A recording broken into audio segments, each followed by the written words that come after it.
pekerja kreatif di Indonesia masih underpaid. Melanjutkan kuliah, bersyukur dan banyak nyeselnya, kuliah komunikasi di UPN Veteran Jawa Timur. Halo semuanya, saya Ilham Prianto dan saya adalah seorang pekerja kreatif yang bergerak di bidang videografi dan seluk-beluknya. Dan ini adalah cerita saya, why the creative industry sucks. Dulu waktu SD, aku suka banget main basket. Sampai guruku nanya, apakah aku sering main basket di rumah?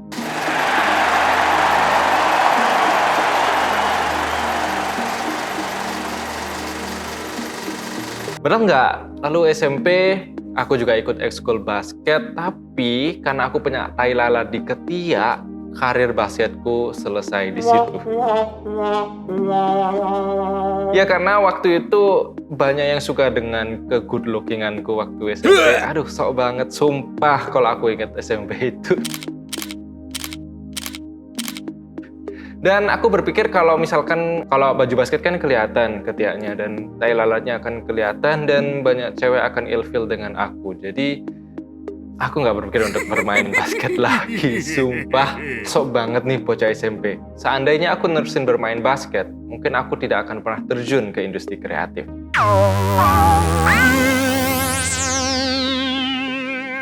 Tapi dengan gak ikut ekskul basket, aku justru ikut dengan kegiatan yang saat itu masih belum jadi ekskul, teater. Sebelum masuk teater, aku pernah diajak teman-temanku nonton ke bioskop. Dan waktu kita selesai nonton, aku ngeliat film ini kok low quality banget gitu. So, aku sampai punya visi hingga saat ini adalah untuk meningkatkan kualitas perfilman Indonesia. Walaupun dulu saya memiliki cita-cita untuk menjadi seorang sutradara, tapi mungkin sekarang lebih ke arah edukasi ya. Lebih ke arah edukasi tentang film. Nah, lalu aku mencari cara bagaimana untuk aku bisa mulai terjun ke industri itu. Industri waktu SMP. Aku teringat temanku waktu itu pulang lomba dan bersama teman-temannya mereka menggunakan makeup aneh tapi asik. Jadi mukanya itu dicat putih semua, alisnya dituebelin dan mulutnya dituebelin juga. Terus karena aku penasaran, aku tanya ke temanku, bisa gabung nggak ya? Teater Laskar Galas adalah life-changing experience buat aku. Aku nggak mungkin jadi diriku yang sekarang kalau aku nggak pernah ikut teater. Jadi kita benar-benar dilatih untuk public speaking, kemampuan improvisasi, lisan ataupun tindakan, melatih mental untuk berani tampil di depan umum, mengubah Ilham yang sok cool menjadi seorang pecundang. Ya kalau diingat sih, peran pertama yang aku dapat main teater itu jadi seorang pecundang. Untungnya waktu itu yang nonton bukanlah anak sekolahku, jadi aku masih bisa menjaga kekulanku waktu SMP. Ini adalah saran untuk adik-adik SMP dan SMA, kalau misalkan kalian memiliki ketertarikan dalam bidang seni dan kalian ingin memiliki pemahaman seni yang cukup banyak, gabunglah ke teater, karena semua ilmu ada di teater. Dan teater Laskar Galas menjadi pintu bagiku untuk terjun ke dunia kreatif. 5 tahun aku ikut teater, SMP dengan teater Laskar Galas, SMA dengan teater Have Fun.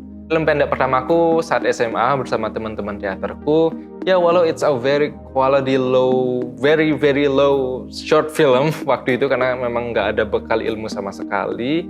Dan aku juga belajar untuk ngedirect film pendek untuk pertama kalinya. Ya, jadi tanpa bimbingan siapapun dan berbekal ilmu ngedirect pas teater. Ya walaupun teater sama film itu jelas dua dunia acting yang berbeda ya.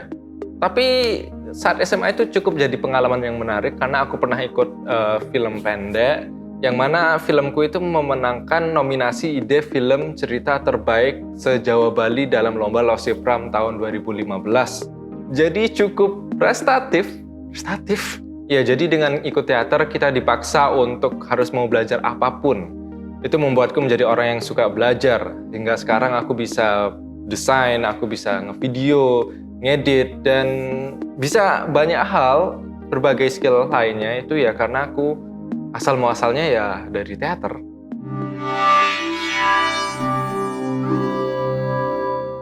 Melanjutkan kuliah, bersyukur dan banyak nyeselnya, kuliah komunikasi di UPN Veteran Jawa Timur karena sebagai anak kelas unggulan waktu SMP dan SMA, aku merasa bahwa daya saingnya rendah. Dan itu mengakibatkan aku menjadi sombong dan memilih tidak perlu banyak mengembangkan diri. Seandainya aku bisa mengulang waktuku, 2 tahun awal kuliah aku akan menggunakannya dengan hal-hal yang lebih produktif, seperti memperdalam skill, mengikuti internship, dan mencari duit. Tapi hal yang aku sangat syukuri kuliah di UPN adalah Gine Komunikasi. Di situ aku benar-benar mendewasakan diri, berproses dalam hidup, lebih bijak dalam mengambil tindakan, ya berasalnya sih dari dramanya di Gine sih. Di samping itu aku punya 2 sobat yang skill dan karyanya jauh lebih keren, jadikan aku lebih semangat untuk bersaing dan meningkatkan diri dalam skillku. Satu hal yang pasti, membangun growth mindset itu berawalnya buat aku di Gine sih. Aku ngerasa sih kamu nggak akan bisa jadi lebih maju kalau misalkan kamu nggak memiliki growth mindset. Pertama kali aku kerja corporate September tahun 2019 sebagai staff TKV. Kerja memang membuat kita harus lebih banyak belajar lagi. Tapi satu hal yang aku sadari selama aku bekerja hingga sekarang adalah pekerja kreatif di Indonesia masih underpaid. Khususnya corporate workers. Gak tahu lagi ya kalau di Jakarta ya, karena itu kan pusat industri kreatif ya. Mungkin teman-teman yang ada di Jakarta bisa membantu menjawab. Iya, karena dengan segala kemampuan yang kita bisa, kerjaan kita itu nggak begitu dihargai. Dengan gaji yang alhamdulillah sih mungkin bisa untuk kehidupan sehari-hari ya. Padahal banyak uang yang kita habiskan untuk belajar dan beli peralatan. Tapi ya gitu, apresiasi masih sangat minim diberikan. Pekerjaan kreatif ini sangat cocok untuk privileged people.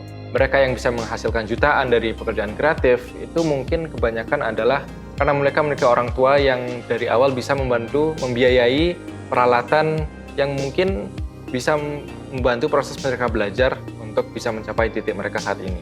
Aku teringat Agung Hapsa dalam live-nya, ia pernah mengatakan bahwa ia nggak pernah jenuh saat ngedit. Mungkin dia nggak pernah ngerasain laptop ngos-ngosan kali ya.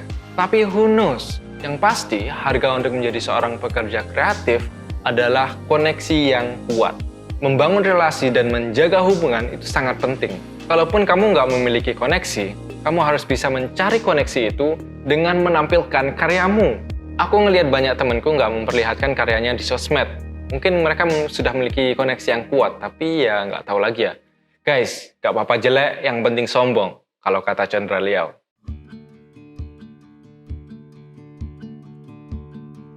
Aku lahiran Australia dan banyak yang berpikir bahwa aku privilege. Tapi saat aku kembali ke Indonesia, ya kehidupan roda berputar. Banyak kamera yang aku gunakan untuk belajar.